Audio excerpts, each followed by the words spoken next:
నమస్కారం అండి.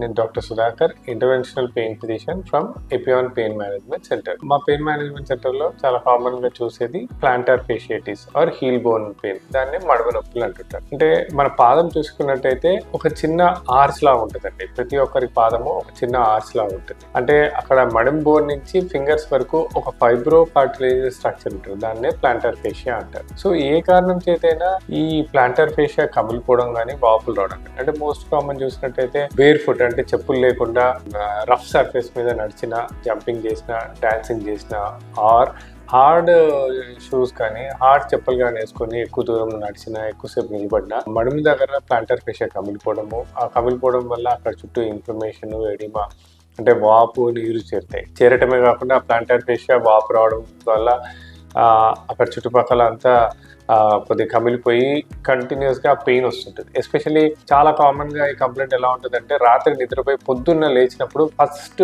3-4 స్టెప్స్ చాలా కష్టం ఉంటాయని చెప్తుంటారు. అండ్ ఎక్కువసేపు కూర్చొని లేచి నడిచినప్పుడు కూడా చాలా కష్టం ఉంటాయని చెప్తారు. ఇది typical symptom of planter fasciitis. So ఇలా ప్లాంటార్ ఫేషియాతో బాధపడుతున్న వాళ్ళకి అలాంటి పెయిన్ మేనేజ్మెంట్ సెంటర్స్లో ఏం చేస్తామంటే, ఒక ఫస్ట్ స్కాన్ చేసి దాని థిక్నెస్ ఎంత ఉంది, నార్మల్ ఉన్నదానికంటే ఎంత పెరిగింది అని నిర్ధారణకు వచ్చిన తర్వాత అల్ట్రాసౌండ్ గైడెడ్ ఇంజెక్షన్స్ ఇవ్వటము. అల్ట్రాసౌండ్ గైడెడ్ ఇంజెక్షన్స్ ఇచ్చిన తర్వాత ఫాలో అప్ అంటే అల్ట్రాసౌండ్ గైడెడ్ పిఆర్పి ఇంజెక్షన్స్ ఇవ్వటం ద్వారా పిఆర్పి ఒక న్యాచురలీ ఆకరింగ్ యాంటీ ఇన్ఫ్లమేటరీ, అంటే నా ఇన్ఫ్లమేషన్, ఎడిమా, కమిలిపోవడము, వాపును తగ్గించడమే కాకుండా అక్కడ డ్యామేజ్ అయిన టిష్యూని రీజనరేట్ చేస్తుంది.